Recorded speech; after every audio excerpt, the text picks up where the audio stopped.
नमस्कार प्रिय मित्रों, YouTube के इस ऑनलाइन प्लेटफॉर्म पे आप सभी का स्वागत है। लास्ट क्लास में हमने नागरिकता से संबंधित जो आर्टिकल है अनुच्छेद 5 से 11 तक उन पर चर्चा की। साथ ही साथ हमने नागरिकता अधिनियम 1955 पर भी चर्चा की और ये समझा कि जो नागरिकता अधिनियम है उसमें नागरिकता प्राप्ति के जो 5 तरीके दिए गए हैं वो क्या है। साथ ही साथ नागरिकता समाप्ति के जो 3 तरीके हैं उन पर भी हमने चर्चा की। तो आज की इस क्लास में हम ओसीआई के मुद्दे पर चर्चा करेंगे कि ओसीआई क्या है और भारत सरकार ओसीआई का कॉन्सेप्ट क्यों लेकर आई, ओसीआई की जो सुविधा है वो किन लोगों को दी गई और जब ओसीआई का कॉन्सेप्ट आया तब किस प्रकार का विवाद उत्पन्न हुआ। इन सभी विषय बिंदुओं पर हम चर्चा करेंगे। तो आइए हम शुरुआत करते हैं कि ओसीआई क्या है। ओसीआई देखो, ओसीआई की यदि फुल फॉर्म की बात करें तो इसका मतलब है ओवरसीज सिटीजनशिप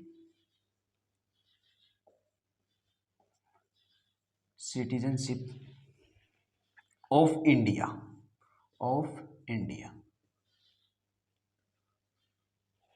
हिंदी में इसे क्या कहते हैं? हिंदी में कहते हैं भारत की समुद्र पारीय नागरिकता।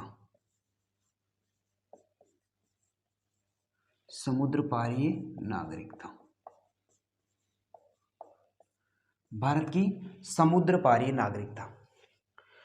सबसे पहले हम ये समझेंगे कि जो ओसीआई है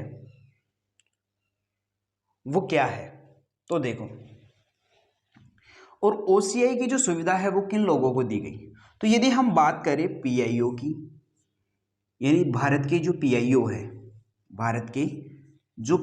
है उनको ये सुविधा दी गई। भारत के जो पीआईओ है उनको ओसीआई की सुविधा दी गई। पीआईओ का मतलब क्या है इसको हम समझते हैं। देखो, पीआईओ का मतलब है कि पीआईओ जो है वो विदेशी है। वो क्या है? वो विदेशी है। लेकिन वो कैसे विदेशी हैं? वो ऐसे विदेशी हैं जिनके पूर्वज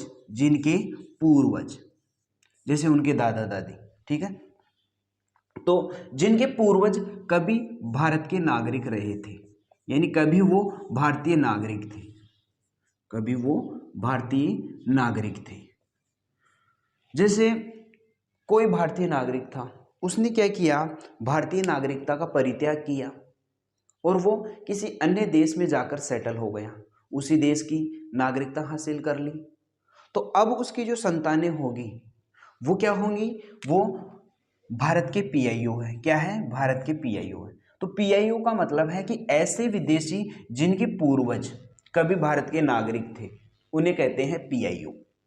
अब ये जो पीआईओ है इनके लिए ओसीआई की सुविधा आई। भारत सरकार किनके लिए लेकर आई? जो भारत के पीआईओ है उनके लिए ओसीआई का कॉन्सेप्ट लेकर आई। क्यों लेकर आई? तो भारत में विदेशी निवेश को बढ़ाने के लिए, भारत में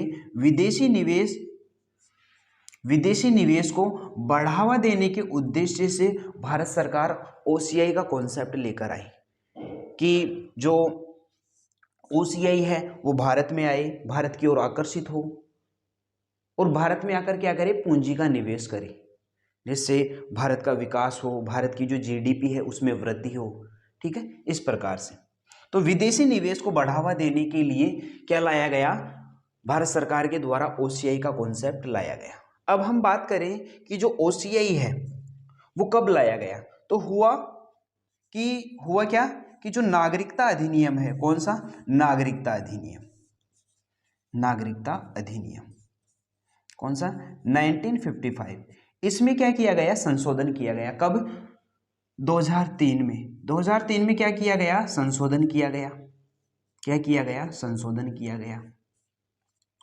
और संशोधन करके 16 देशों के पीआईओ, 16 देशों के जो पीआईओ थे, 16 देशों के जो पीआईओ थे उनको ओसीआई की सुविधा दी गई, उनके लिए ओसीआई का प्रावधान किया गया।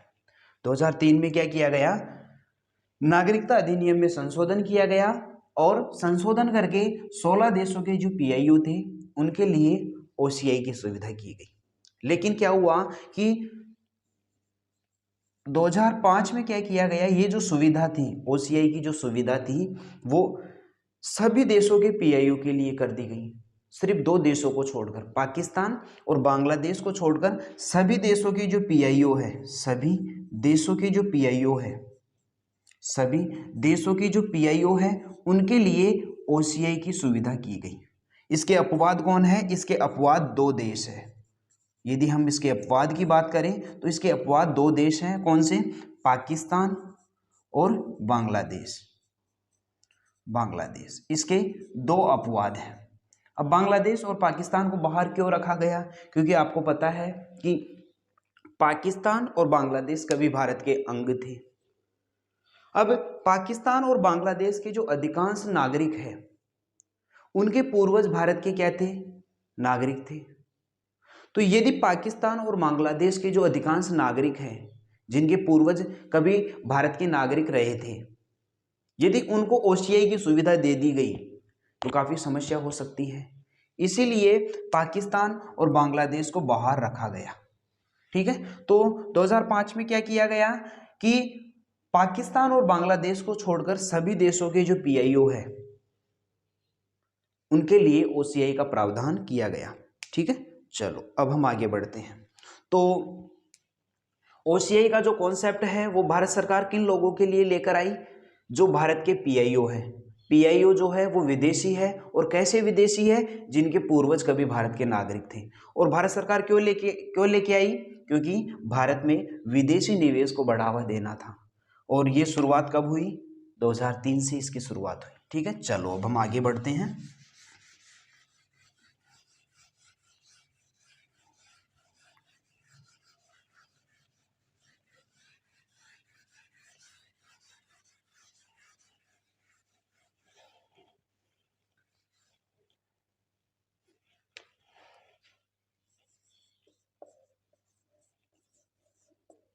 देखो, अब हम ये चर्चा करते हैं कि जो ओसीआई है उनको भारत की ओर आकर्षित करना था। अब जब भारत की ओर आकर्षित करेंगे तो वो आकर्षित कब होंगे? जब उनको कुछ सुविधा दी जाएगी। तो इसी के तहत भारत सरकार ने क्या किया, जो ओसीआई थे उनके लिए कुछ सुविधाएं उपलब्ध करवाई भारत सरकार के द्वारा। और वो सुविधाएं क्या थी उसको समझते हैं।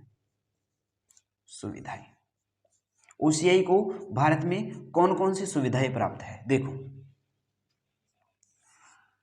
जब ओसीआई भारत में आए, जब ओसीआई भारत में आए तो बिना वीजा के वो भारत में आ सकते हैं। यानी वीजा की आवश्यकता नहीं है। वीजा का मतलब एक अनुमति पत्र होता है। ठीक है, यानी वीजा की आवश्यकता नहीं है। ठीक है, चलो और क्या सुविधा दी गई? तो जो ओसीआई है उनके जो बच्चे हैं, उनके बच्चों के लिए क्या किया गया?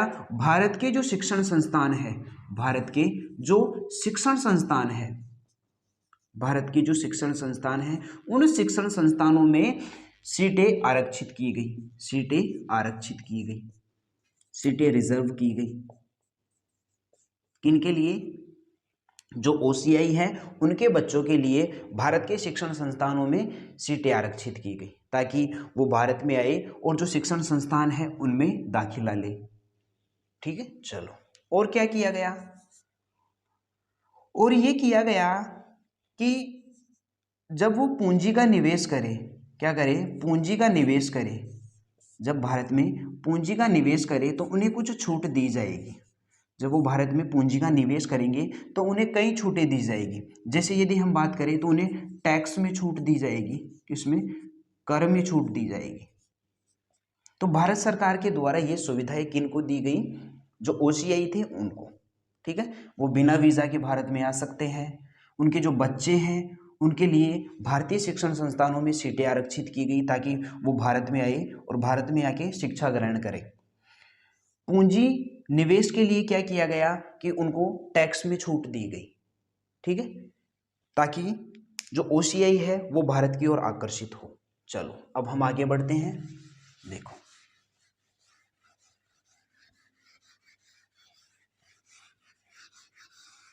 अब देखो जब ओसीआई का कॉन्सेप्ट आया तब ये मुद्दा उठा ओसीआई के कारण क्या मुद्दा उठा कि क्या भारत में दोहरी नागरिकता है, क्या भारत में दोहरी नागरिकता है, क्या भारत में दोहरी नागरिकता है, अर्थात दोहरी नागरिकता का मुद्दा उठा। दोहरी नागरिकता का मुद्दा इसीलिए उठा कि जो ओसीआई थे वो अपने देश के भी नागरिक थे और भारत सरकार भी उनको कुछ सुविधाएं दे रही थी। इसीलिए ऐसा लगा कि भारत में क्या है, दोहरी नागरिकता है, अर्थात भारत सरकार दोहरी नागरिकता को मान्यता दे रही है, जबकि ऐसा नहीं है। जो ओसीआई है, ओसीआई जो है वो भारत के नागरिक नहीं है, बल्कि ओसीआई जो है, जो ओसीआई है वो विदेशी है। वो क्या है, वो विदेशी है। वो क्या है, वो विदेशी है, वो भारत के नागरिक नहीं है। अब भारत के नागरिकों को किस प्रकार के अधिकार प्राप्त है? भारतीय नागरिकों को जो अधिकार प्राप्त है वो ओसीआई को प्राप्त नहीं है। यदि ओसीआई भारत के नागरिक होते तो उन्हें वो सभी अधिकार प्राप्त होते जो भारतीय नागरिकों को प्राप्त है, लेकिन जो ओसीआई है उनको वो अधिकार प्राप्त नहीं है जो भारतीय नागरिकों को प्राप्त है। जैसे जैसे जैसे हम बात करें तो भारतीय जो नागरिक है उनको मौलिक अधिकार प्राप्त है, फंडामेंटल राइट प्राप्त है, लेकिन ओसीआई की बात करें तो ओसीआई को फंडामेंटल राइट प्राप्त नहीं है भारत में। यदि हम बात करें कि जो भारतीय नागरिक हैं उनको चुनाव लड़ने का अधिकार है, वो चुनाव में भाग ले सकते हैं, लेकिन जो ओसीआई है, जो ओसीआई है वो चुनाव नहीं लड़ सकते, भारत में चुनाव नहीं लड़ सकते, यानी चुनाव लड़ना मना है। ठीक है, चलो यदि हम बात करें तो जो भारत के नागरिक हैं वो भारत में मतदान कर सकते हैं। क्या कर सकते हैं? मतदान कर सकते हैं, लेकिन जो ओसीआई है उन्हें भारत में मतदान करने का अधिकार नहीं है, वोट देने का अधिकार नहीं है। इसके अतिरिक्त कि जो महत्वपूर्ण जो संवैधानिक पद है, जो महत्वपूर्ण संवैधानिक पद है, जो संवैधानिक पद है उनको भारतीय नागरिक प्राप्त कर सकते हैं, उनको भारतीय नागरिक प्राप्त कर सकते हैं, लेकिन जो ओसीआई है, ओसीआई भारत में संवैधानिक पदों को प्राप्त नहीं कर सकते। तो अब ये स्पष्ट समझ में आ गया होगा कि भारत में दोहरी नागरिकता नहीं है। और इससे क्या निष्कर्ष निकला? इससे ये निष्कर्ष निकला कि भारत में एकल नागरिकता है। क्या है? भारत में एकल नागरिकता है। क्या है? एकल नागरिकता है। भारत में एकल नागरिकता है। एकल नागरिकता का मतलब है कि वो सिर्फ भारतीय नागरिक है। वो क्या है? वो सिर्फ भारतीय नागरिक है, चाहे वो किसी भी स्टेट से हो, किसी भी राज्य से हो, लेकिन वो होंगे क्या? वो भारत के नागरिक होंगे। ठीक है, लेकिन यदि हम अमेरिका की बात करें, एग्जाम्पल के तौर पे अमेरिका की बात करें तो अमेरिका में क्या है? दोहरी नागरिकता है। क्या है? दोहरी नागरिकता है। कैसे? दोहरी नागरिकता का मतलब है कि यदि कोई व्यक्ति जिस राज्य में रहता है, अमेरिका के किसी राज्य में कोई व्यक्ति रहता है, तो वो उस राज्य का भी क्या होगा? नागरिक होगा। उस राज्य का भी नागरिक होगा और अमेरिका देश का भी वो क्या होगा? नागरिक होगा। तो इसी वजह से अमेरिका में क्या है? दोहरी नागरिकता है। क्या है? दोहरी नागरिकता है। ठीक है, तो समझ में आया दोहरी नागरिकता क्या है। अब हम आगे बढ़ते हैं। तो ओसीआई का कॉन्सेप्ट क्या है ये आपको समझ में आ गया होगा। तो ओसीआई जो है वो किस प्रकार से भारत सरकार लेकर आई। चलो, ओसीआई समझ में आ गया। अब यदि एग्जाम में कभी ओसीआई के बारे में पूछा जाता है तो आप मुख्य परीक्षा के दृष्टिकोण से भी इसका आंसर दे सकते हैं और प्रारंभिक परीक्षा के दृष्टिकोण से भी इसका आंसर दे सकते हैं। अब हम बात करेंगे नागरिकता संशोधन अधिनियम। नागरिकता क्या हुआ कि जो नागरिकता अधिनियम है 1955 उसमें संशोधन किया गया। कब? 2019 में, 2019 में उसमें क्या किया गया? संशोधन किया गया। इसीलिए इसे कहते हैं नागरिकता संशोधन अधिनियम। नागरिकता संशोधन अधिनियम 2019। देखो, आखिर नागरिकता अधिनियम 1955 में संशोधन क्यों किया गया? 2019 में संशोधन क्यों किया गया? ठीक है, तो ये जो नागरिकता संशोधन अधिनियम 2019 है इसमें किस प्रकार के प्रावधान किए गए। आप सभी को पता होगा कि जब 2019 में ये संशोधन किया गया तो जो शाहीन बाग है, क्या जो शाहीन बाग है वहां पर धरना प्रदर्शन हुआ था। शाहीन बाग है वहां पर धरना प्रदर्शन हुआ था इस मुद्दे को लेकर। अब इस कानून में क्या प्रावधान किए गए उस पर हम चर्चा करते हैं। देखो ये जो कानून है इसमें ये प्रावधान किया गया कि 31 दिसंबर 2014 यानी 31 दिसंबर 2014 तक जो लोग कहां से, पाकिस्तान से, पाकिस्तान, बांग्लादेश और अफगानिस्तान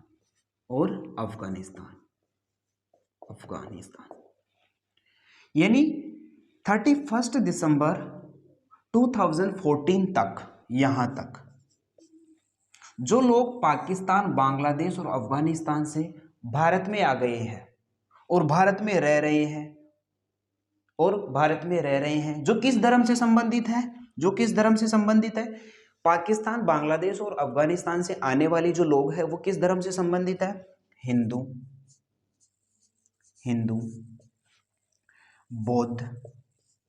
बौद्ध धर्म से संबंधित है, जैन धर्म से संबंधित है, ईसाई, हिंदू, बौद्ध, जैन, ईसाई, सिख और पारसी इन धर्मों से संबंधित है। और इन धर्मों से संबंधित जो लोग पाकिस्तान, बांग्लादेश और अफगानिस्तान से भारत में आ गए हैं, कब तक, 31 दिसंबर 2014 तक, उनको भारत की नागरिकता दी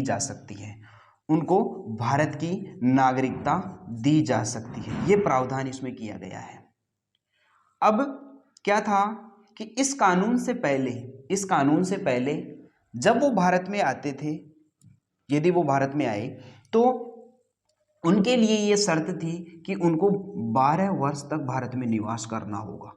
कब तक, 12 वर्ष तक भारत में निवास करना होगा। और ये शर्त किसके तहत है, तो आप सभी को पता होगा कि देशीयकरण के माध्यम से जब नागरिकता प्राप्त करते हैं तब ये शर्त पूरी करनी होती है, देशीयकरण के माध्यम से।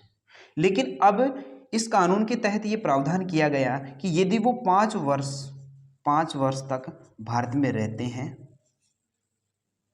तो उनको भारत की नागरिकता दी जा सकती है। यानी कब तक, 2014 तक।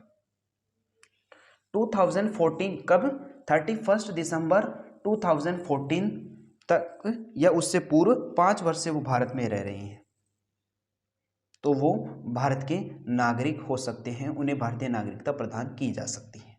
चलो इतना हमको समझ में आता है। तो इसमें क्या प्रावधान किया गया, इसी में यही प्रावधान किया गया इस कानून में। लेकिन इस कानून को लेकर काफ़ी आलोचनाएं हुई। आप सभी को पता होगा कि किस प्रकार से शाहीन बाग में धरना प्रदर्शन हुआ और जो आलोचना हुई वो किस आधार पर हुई उस पर हम चर्चा करते हैं। चलो देखो, अब देखो आलोचना क्यों हुई।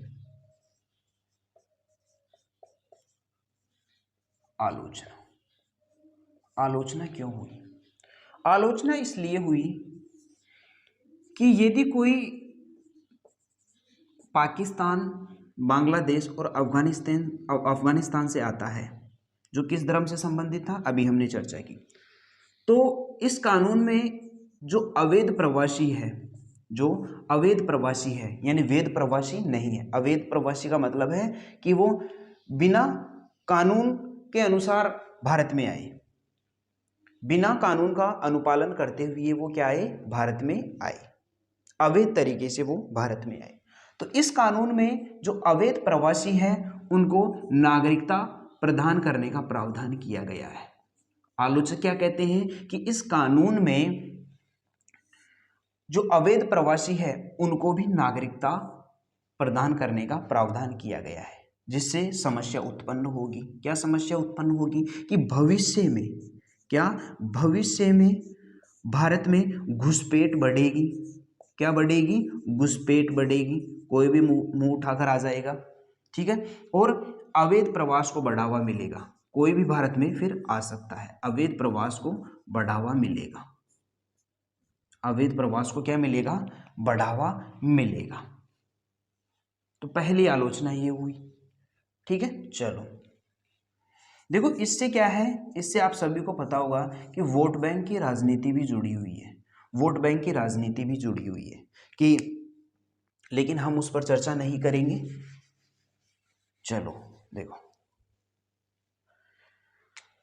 तो आलोचक कहते हैं कि इससे वोट बैंक की राजनीति भी क्या है, जुड़ी हुई है। कि अभी वो भारत में आए तो उनको भारत की नागरिकता दे दी गई। अब वो क्या कर सकते हैं? वो चुनाव में भाग ले सकते हैं, मतदान कर सकते हैं। तो इस प्रकार से ये ऐसी व्यवस्था बार बार की जाएगी, ऐसी व्यवस्था बार बार की जाएगी। ऐसा कौन कह रहे हैं? ऐसा आलोचक कह रहे हैं। अब हम बात करेंगे जो अन्य आलोचना है उस पर, और क्या हो सकता है। चलो इसको मिटा देते हैं एक बार।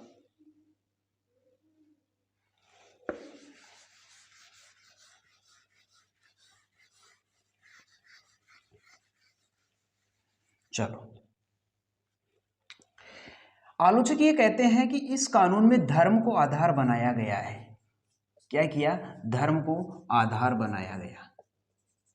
धर्म को आधार बनाया गया। किस प्रकार बनाया गया? आप सभी को पता है कि किस धर्म से संबंधित थे वो लोग, ठीक है। तो इसीलिए आलोचक ये कहते हैं कि इस कानून में धर्म को आधार बनाया गया। लेकिन यदि हम बात करें कि और भारत के स्वरूप की बात करें तो भारत एक पंथ निरपेक्ष राज्य है। भारत क्या है? भारत एक पंथ निरपेक्ष राज्य है। और इससे क्या हुआ, यदि हम धर्म को आधार बनाएंगे तो इससे जो पंथ निरपेक्ष का जो स्वरूप है वो प्रभावित होगा। वो क्या होगा? प्रभावित होगा। वो क्या होगा? प्रभावित होगा। तो आलोचक ये कहते हैं कि इस कानून में धर्म को आधार बनाया गया है, जबकि भारत की प्रकृति कैसी है? भारत एक पंथ निरपेक्ष राज्य है। पंथ निरपेक्ष का मतलब क्या है, इस पर हमने विस्तृत चर्चा की है।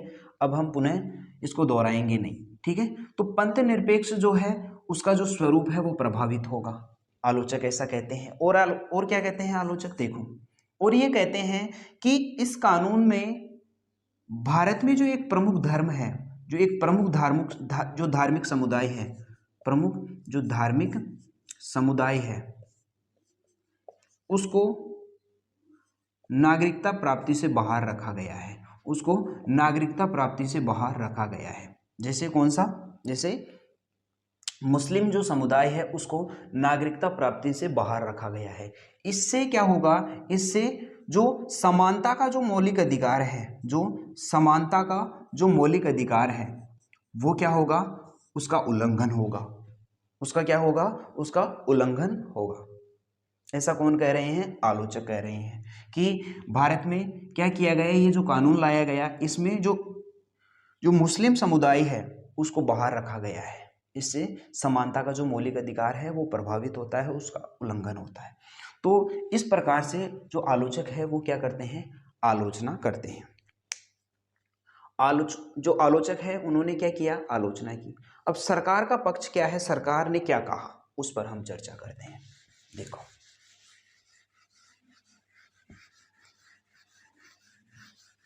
सरकार ने क्या कहा। अब देखो, सरकार ने क्या कहा। देखो, सरकार ने ये कहा कि उन्होंने ये कहा कि यदि हम पाकिस्तान की बात करें, एक मिनट दोस्त, उन्होंने ये कहा कि यदि हम पाकिस्तान की बात करें, पाकिस्तान, अफगानिस्तान, सॉरी बांग्लादेश, या कुछ भी लिख सकते हैं, बांग्लादेश और अफगानिस्तान। सरकार का जो पक्ष है यहां पर लिख लो, सरकार का पक्ष। सरकार ने क्या कहा, सरकार के तर्क। उन पर हम बात कर रहे हैं। ठीक है, चलो देखो, सरकार ने ये कहा कि जो पाकिस्तान है, जो बांग्लादेश है और जो अफगानिस्तान है, यहाँ पर क्या है, यहाँ पर धार्मिक उत्पीड़न होता है। यहाँ पर क्या हुआ, यहाँ पर धार्मिक उत्पीड़न हुआ। क्या हुआ कि जो हिंदू धर्म है, हिंदू हिंदू बौद्ध, अभी हमने चर्चा की ना कि हिंदू, बौद्ध, जैन, सिख, ईसाई, पारसी, ये जो लोग हैं जो कहाँ पर रहते हैं, पाकिस्तान, बांग्लादेश और अफगानिस्तान, उनके साथ क्या हुआ, उनके साथ धार्मिक उत्पीड़न हुआ। और ये कहते हैं ये धार्मिक उत्पीड़न से शिकार थे, कहते धार्मिक उत्पीड़न से शिकार थे। अब जब इनका धार्मिक उत्पीड़न हुआ तो ये कहाँ पर आ गए, भारत में आ गए। कहाँ पर आए, भारत में आए। और भारत में आकर वो क्या करे, रहने लगी। तो भारत सरकार ने क्या किया है, इनको संरक्षण दिया है, इनको संरक्षण दिया है, इनको संरक्षण दिया है। और सरकार ने ये भी कहा कि जो पाकिस्तान, बांग्लादेश और अफगानिस्तान है, वहां पर जो मुस्लिम समुदाय है, जो मुस्लिम समुदाय है, जो मुस्लिम समुदाय है, उनका उत्पीड़न नहीं होता है, उनका उत्पीड़न नहीं होता है। क्यों? क्योंकि यदि हम बात करें पाकिस्तान, बांग्लादेश और अफगानिस्तान की, तो ये एक इस्लामिक देश है। ये क्या है, ये इस्लामिक देश है। और ये क्या है, ये पंथ निरपेक्ष राज्य है। क्या है, पंथ निरपेक्ष राज्य है।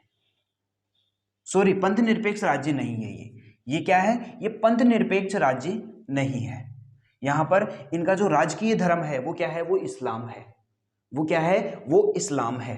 ठीक है, ये थोड़ा मिस्टेक हो गई कि ये पंथ निरपेक्ष राज्य है। ये पंथ निरपेक्ष राज्य नहीं है, बल्कि इनका राजकीय धर्म है। और राजकीय धर्म कौन सा है, इस्लाम धर्म है। अब जब इनका राजकीय धर्म इस्लाम है और ये मुस्लिम बहुल राष्ट्र है, तो यहां पर जो मुस्लिम है, मुस्लिम समुदाय का उत्पीड़न नहीं होगा। मुस्लिम समुदाय का धार्मिक उत्पीड़न नहीं होगा। क्या, धार्मिक उत्पीड़न नहीं होगा। इसी वजह से सरकार ने ये कहा कि हमने जो मुस्लिम समुदाय था उसको इस कानून से बाहर रखा गया, इस कानून से बाहर रखा गया। सरकार का ये तर्क है। ठीक है, चलो अब हम आगे बढ़ते हैं।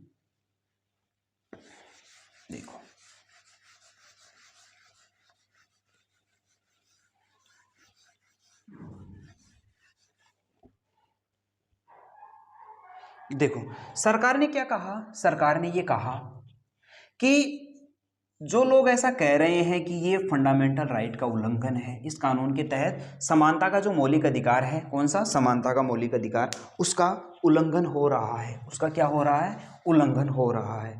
आलोचक अभी कह रहे थे ना कि जो समानता का मौलिक अधिकार है, समानता का जो मौलिक अधिकार है, उसका क्या हो रहा है, उल्लंघन हो रहा है। तो सरकार ने ये कहा कि जो समानता का मौलिक अधिकार है उसका उल्लंघन नहीं हो रहा है। क्यों? अब सरकार ने क्या तर्क दिया, तो सरकार ने ये कहा कि हम भारतीय नागरिकों के साथ भेदभाव नहीं कर रहे हैं, भारतीय नागरिकों के साथ भेदभाव नहीं कर रहे हैं। जैसे जो भारतीय नागरिक है, चाहे वो हिंदू हो चाहे मुस्लिम हो, हम उनके साथ भेदभाव नहीं कर रहे हैं, बल्कि जो विदेशी है, जो बाहर से आए हैं, जो विदेशी है, उनके साथ हम क्या कर रहे हैं, भेदभाव कर रहे हैं। हम भारतीय नागरिकों के साथ भेदभाव नहीं कर रहे हैं, विदेश से जो आने वाले हैं उनके साथ हम भेदभाव कर रहे हैं। और विदेश जो अभी जो 3 देश थे, उनमें जो मुस्लिम समुदाय रहता है उसके साथ हम क्या कर रहे हैं, भेदभाव कर रहे हैं। जबकि भारत में जो रहने वाले जो लोग हैं, जो मुस्लिम समुदाय है, उनके साथ हम भेदभाव नहीं कर रहे हैं। वो भारत के नागरिक है और उनको वो सभी सुविधाएं दी जाएगी जो हिंदू समुदाय के लोगों को दी जाती है। ठीक है, चलो, तो सरकार ने ये कहा। और सरकार ने क्या तर्क दिया, सरकार ने ये तर्क दिया कि व्यवहार में ऐसा करना जरूरी है, व्यवहारिक कारणों से ऐसा करना जरूरी है। और यदि ऐसा नहीं किया गया तो जो रोहिंग्या जो शरणार्थी है, जो शरणार्थी है, रोहिंग्या जो शरणार्थी जो समूह है, जो रोहिंग्या जो शरणार्थी है, वो क्या होंगे, वो व्यापक स्तर पर, व्यापक पैमाने पर व्यापक स्तर पर क्या होंगे, वो भारत के नागरिक बन जाएंगे। वो क्या बन जाएंगे, भारतीय नागरिक बन जाएंगे, भारतीय नागरिक बन जाएंगे, और इससे भारत में अव्यवस्था फैल जाएगी। तो ये सरकार ने क्या किया, तर्क दिया कि जो रोहिंग्या मुसलमान है, जो रोहिंग्या जो शरणार्थी है, वो भारत में आएंगे और इससे क्या होगी, एक अव्यवस्था फैल जाएगी भारत में। इसीलिए क्या किया कि इनको भारतीय नागरिकता से बाहर रखा गया। ये सरकार ने क्या किया, तर्क दिया।